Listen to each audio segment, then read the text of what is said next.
Role. नमस्कार, आप देख रहे हैं मनोरंजन बुलेटिन में सागर चौधरी आपके साथ। और हमारे साथ आज है भाजपा प्रदेश अध्यक्ष राजस्थान से सतीश पूनिया जी। देश में लगातार सियासी उठापटक के साथ कृषि कानूनों को लेकर भी उठापटक चल रही है और इसी पे चर्चा के लिए हमारे साथ सतीश पूनिया जी। सतीश जी, कल एक बड़ा बयान आया है आचार्य प्रमोद कृष्णम का। उन्होंने कहा है कि प्रियंका गांधी जो है वो दुर्गा का रूप है और भाजपा का वध प्रियंका गांधी ही करेगी। ये आचार्य प्रमोद जी अलग अलग किस्म की भविष्यवाणी करते हैं। कुछ दिन पहले उनको सचिन पायलट जी को मंच से उतारे जाने पे तकलीफ थी और आज वो प्रियंका गांधी जी को यदि अवतार बता रहे हैं तो ये तो खानदान यही था, ये देश भी यही था। ये अवतार लेना था तो पहले लेके देश का कल्याण कर देते। और मुझे लगता है कि इंदिरा गांधी के बाद में इस पूरे खानदान ने जिस तरीके से इस देश में लूट और झूठ का खेल खेला उसको जनता समझ चुकी है और ये इस किस्म का ट्रम्प है जो फेल हो चुका। इसलिए कांग्रेस के पास में लीडरशिप क्राइसिस है। ये बयान यही साबित करता है, क्या इस खानदान के अलावा कांग्रेस में काबिल लोग नहीं थे नेहरू जी के ज़माने से। आज देश में चर्चा होती है कि सुभाष चंद्र बोस या सरदार पटेल होते तो शायद नक्शा कुछ और होता।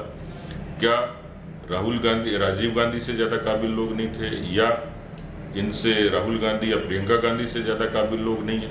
इसलिए मुझे लगता है कि अब वो जो खानदान का सेंटिमेंट था वो खत्म हो गया और अब केवल कुछ अपनी दुकानदारी चलाने के लिए लोग इनके पीछे बयानबाजी करते हैं। उनका एक और स्टेटमेंट है जिसमें उन्होंने कहा है कि जो भाजपा है वो कटोरा लेकर एक चंदा इकट्ठा कर रही है। क्या भाजपा ने ठेकेदारी ली है राम मंदिर की? देखिए, वो मुझे लगता है अल्प बुद्धि के लोग हैं।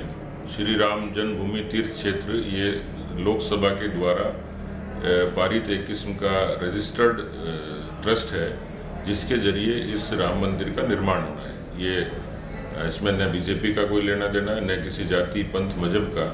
बहुत सारे माइनॉरिटी के लोगों ने भी इसमें खुले दिल से अंशदान दिया है। तो न तो ट्रस्ट बीजेपी का है, न राम जी बीजेपी के, न राम मंदिर बीजेपी का है। इसमें तो करोड़ों हिंदुओं की आस्था जो देश दुनिया से जुड़ी हुई है। इसलिए वो ये कहते हैं कि चंदा तो कांग्रेस के लोगों ने भी उदारता से दिया है। ये राम के नाम पे कांग्रेस के लोगों को परहेज क्यों होता है समझ में नहीं आया। ये इन्होंने राम सेतु पे भी ऐसा किया, राम मंदिर के आंदोलन के दौरान भी ऐसा किया। तो तकलीफ ये है कि देश में राम जी के नाम पे एक हिंदू सेंटीमेंट है जिससे कांग्रेस को तकलीफ है और इस तरीके की बयानबाजी देते हैं कि अब ध्रुवीकरण पहले वो अपीजमेंट के नाम पे करते थे और आज देश के मुद्दों के नाम पे हो गया। और कांग्रेस को लगता है कि दूर दूर तक उनकी कोई संभावना सत्ता में वापसी की नहीं है, इसलिए उनको तकलीफ है। राहुल गांधी जी राजस्थान आए, उन्होंने बड़े बड़े वादे किए, कहा कि यहाँ की सरकार जो कांग्रेस सरकार है वो लगातार बेरोजगारों के लिए काम कर रही है, रोजगार दे रही है। लेकिन पिछले 2-3 दिन से पटवारी सड़क पर हैं, बेरोजगार सड़क पर है, चाहे वो स्वास्थ्य कर्मी हो, शिक्षक हो, लगातार बेरोजगारी बढ़ती जा रही है। राहुल गांधी जी की बुद्धि पे तरस आता है या उनके कोई सलाहकार ठीक नहीं है। इस देश में भ्रष्टाचार, बेरोजगारी, आतंकवाद, ये जो तमाम मुद्दे थे ये उन्हीं के रिजीम की, उन्हीं की देन है। यदि वो समाधान करते तो देश में आज बेरोजगारी नहीं होती, देश में किसानों की समस्या नहीं होती, देश में भ्रष्टाचार नहीं होता, आतंकवाद नहीं होता। 50 बरस 70 में से उनको अवसर मिला था। राजस्थान में उनकी सरकार है। 2.25 साल में जिस तरीके से यहाँ पर कानून व्यवस्था ध्वस्त हुई है, किसानों के कर्जा माफ़ी से वादा खिलाफी की है, हिंदुस्तान की सर्वाधिक बेरोजगारी दर 28.2% केवल राजस्थान में है। नेशनल क्राइम रिकॉर्ड ब्यूरो ये साफ तौर पर जाहिर कर रहा है कि यहाँ अपराधग्रस्त राज्य हो गया राजस्थान। तो मुझे लगता है कि रोजगार के मामले में जो बात जन घोषणा पत्र में इन्होंने कही उस पर अमल नहीं किया। ये इन्होंने कहा कि हम आएंगे तो रोजगार देंगे। आज 25 से भी ज़्यादा आपने कहा कि सड़कों पे लोग हैं, 25 से ज़्यादा भर्तियाँ ऐसी हैं जो अदालतों में लंबित हैं, 2.5 लाख से ज़्यादा संविदाकर्मी नौकरी की आस में बैठे, जो इन्होंने अपने घोषणा पत्र में साफ तौर पर कहा था। तो मुझे लगता है कि 2.25 साल में बेरोजगारों के साथ जितना अन्याय इन्होंने किया है शायद किसी सरकार ने किया हो। सचिन पायलट को लगातार दरकिनार किया जा रहा है, जिस तरीके से राहुल गांधी की सभा में मंच से भी नीचे उतारा गया। क्या लगता है कि सचिन पायलट को साइडलाइन कर दिया गया है?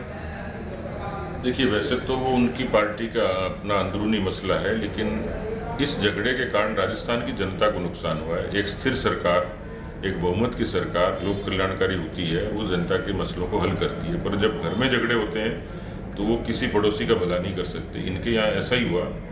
सचिन पायलट पीसीसी के अध्यक्ष थे, राजस्थान में 21 सीटें थी, उन्होंने पूरा मूवमेंट चलाया, अच्छा काम किया और उसके बाद उनको मंत्रिमंडल में अहमियत मिली, डिप्टी चीफ मिनिस्टर बने।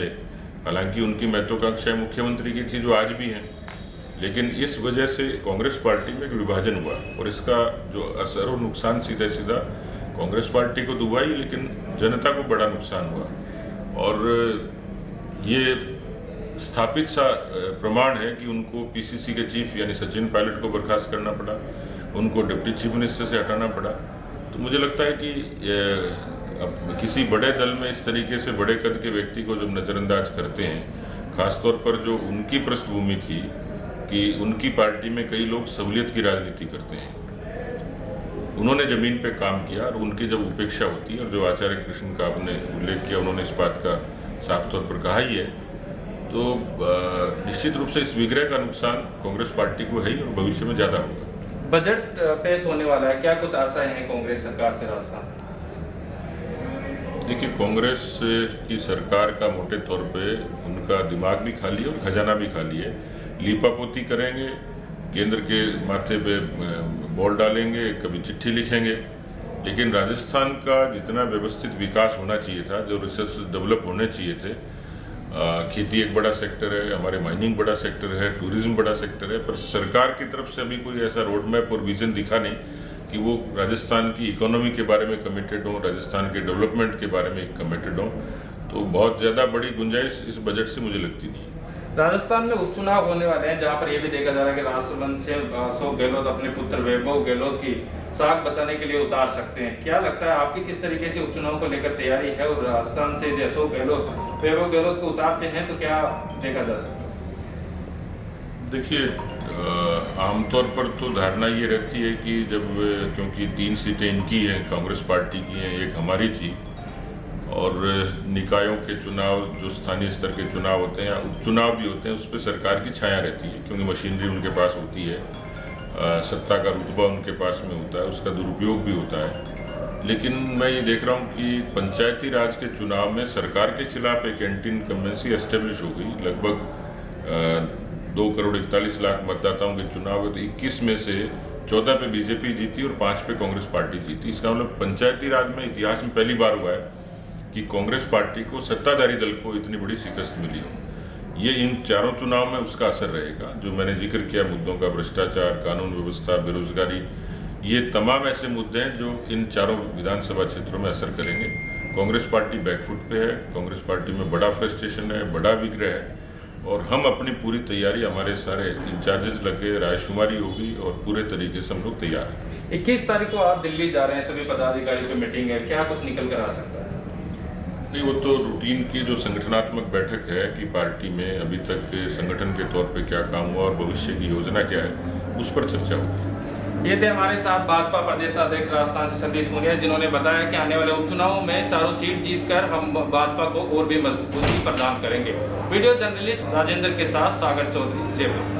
नमस्कार, मैं हूं सागर चौधरी, और हमारा ये वीडियो आपको पसंद आया हो तो लाइक और शेयर जरूर करें, और हाँ, हमारे चैनल को सब्सक्राइब और फॉलो करना बिल्कुल ना भूलें, ताकि देश और दुनिया की कोई खबर मिस ना हो।